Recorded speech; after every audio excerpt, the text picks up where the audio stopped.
Wari asi asengba thokhiba thodok amada yumpham oiraga semjaba warini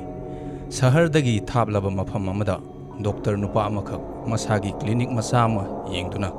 medical facility ningthina leitraba mafam madugi miyam singda mateng panglami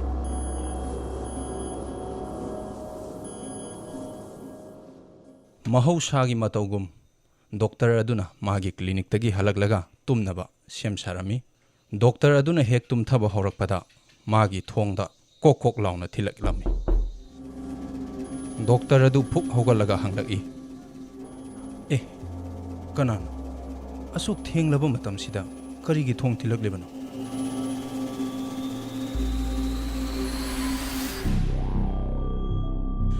magi nupagi khonjel adu tabada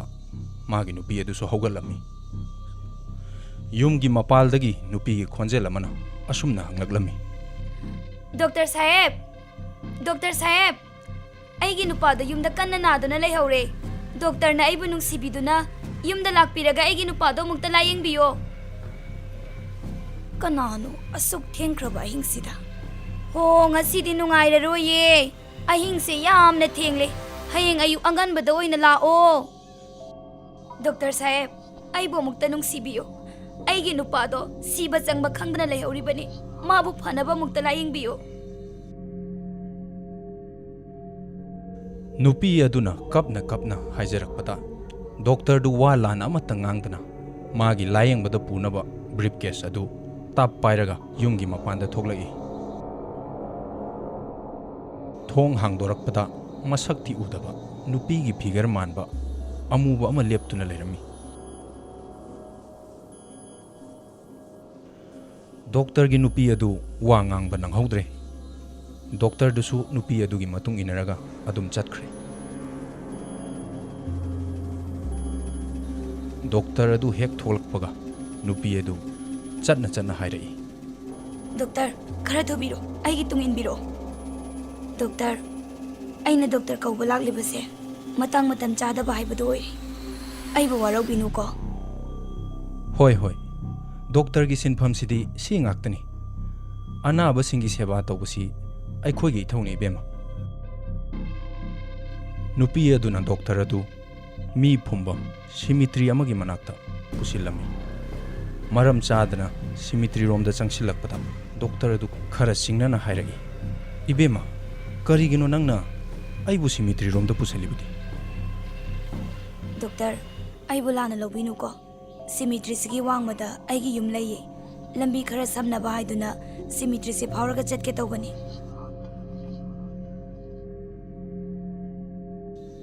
oh hoi chalo nupi adugi mawong maril tadaba phibam aduda doctor adu chingnaba phawrami aisu onthokpa mi haibaduni nupi asigi masak phaw amukta udri kanabu oirigaba asi hairaga mana purakpa lem adu tapna thangkatlaga yengbada makok yaudaba nupi amagi hakchang ama chattuna leiram madu ubada doctor du swai laurami aduga lem tu thadaraga karishu tawdaba sarami ibema ai yamna maru oiba khulai ama khak kaurami khulai du amukta laurukhige doctor khulai du yaudras yani doctor aigi yum yaunaba amukta chase ibema khulai du yaudrabadi nungairoi nang mafam sida ngahak leiramu ai khulai du amukta laurukhige asi hairaga doctor du kanna sian khirami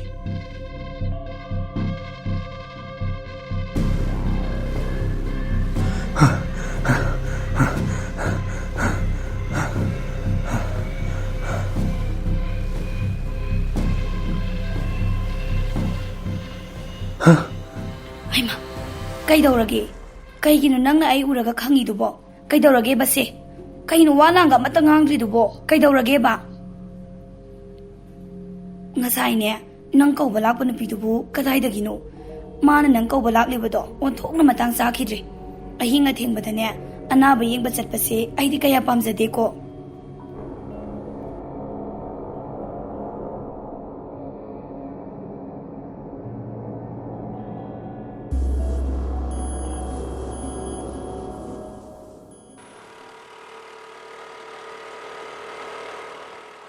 ꯊꯧꯗꯣꯛꯇꯨ ꯊꯣꯛꯈ꯭ꯔꯕ ꯃꯇꯨꯡ ꯍꯞꯇꯥ ꯑꯃ ꯂꯩꯔꯒ ꯗꯣꯛꯇꯔꯗꯨ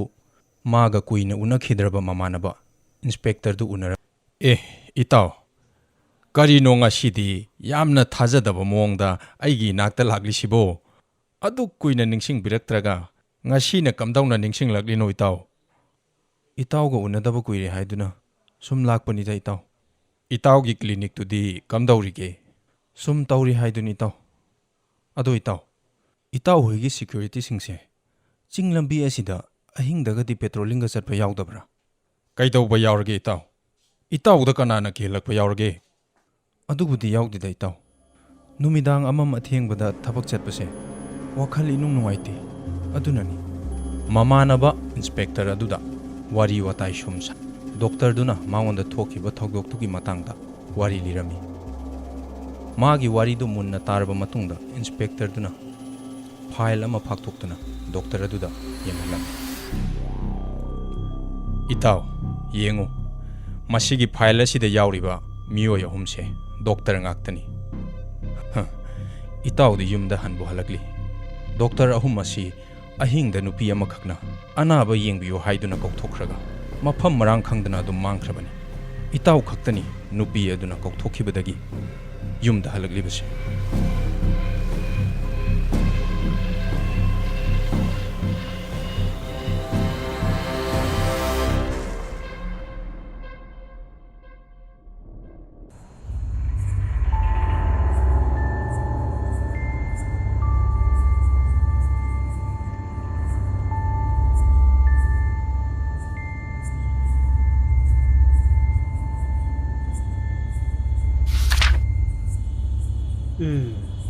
ꯑꯍꯤꯡꯒꯤ ꯃꯇꯝꯗ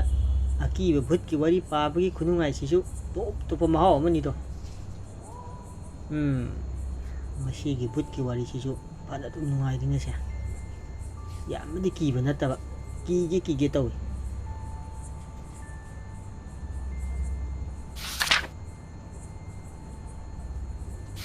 ꯑꯁꯨꯝ ꯇꯧꯅ ꯒꯥꯔꯤ driver ꯑꯗꯨꯒꯤ ꯊꯋꯥꯏꯗꯨ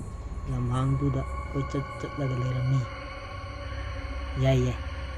ꯉꯁꯤꯒꯤꯗꯤ ꯄꯣꯊꯥꯔꯒꯦ ꯇꯨꯝꯂꯝꯗꯥꯏꯁꯤꯗ ꯑꯁ꯭ꯋꯥꯏꯐꯥꯎꯇ ꯋꯥꯛꯀꯤꯡ ꯆꯠꯂꯨꯈꯤꯒꯦ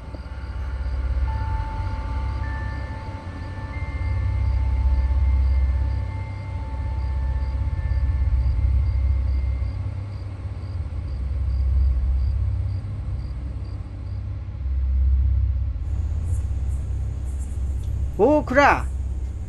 ꯀꯔꯤꯅꯣ ꯈꯨꯔꯥꯗ ꯑꯁꯨꯛ ꯊꯦꯡꯈ꯭ꯔꯕ ꯑꯍꯤꯡꯁꯤꯗ ꯈꯨꯠꯇ ꯂꯥꯏꯔꯤꯛ ꯑꯃ ꯄꯥꯏꯔꯒ ꯂꯥꯏꯔꯤꯛ ꯌꯣꯟꯕ ꯆꯠꯂꯤꯗꯨꯕꯣ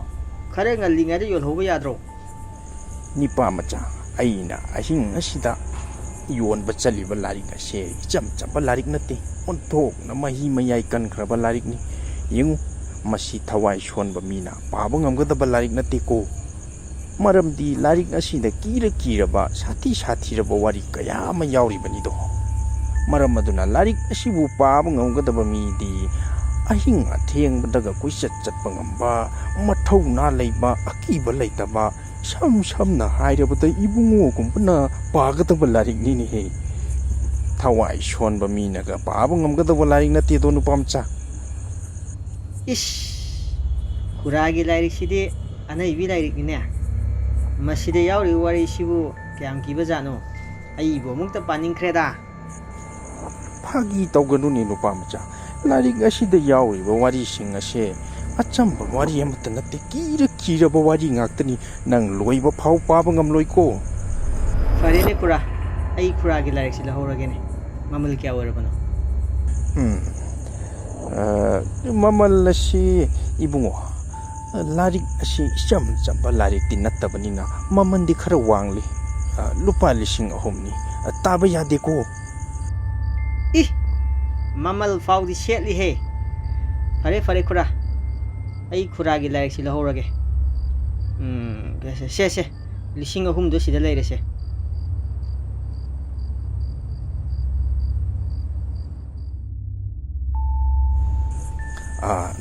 ꯐꯔꯦ ꯅꯨꯄꯥ ꯃꯆꯥ ꯑꯩ ꯋꯥ ꯑꯃ ꯍꯥꯏꯒꯦ ꯅꯪ ꯂꯥꯏꯔꯤꯛ ꯑꯁꯤꯒꯤ ꯑꯔꯣꯏꯕ ꯆꯦꯅꯥꯗꯣ ꯃꯗꯨꯃꯗꯤ ꯄꯥꯔꯨꯅꯨꯀꯣ ꯀꯔꯤꯒꯨꯝꯕ ꯅꯪꯅ ꯃꯗꯨ ꯄꯥꯕ ꯊꯣꯛꯂꯕ nang khudong thiba nanggadoribani madumati chekshalluko ai chale nang aroi ba sena adumati paruranuko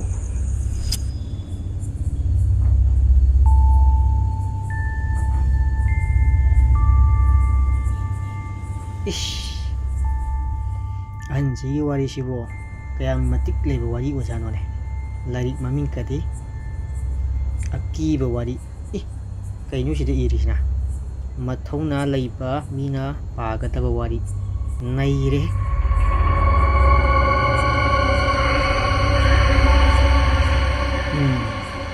Magi wari sisu. Yamna kiba wari na tida. Kitak tawgi taw wari nida. Adubu loiba fawdi pariki. Adum yari ne. Wari si los lakadore siya. Ahando na aroy ba siya natin yung lumaharan ba ni?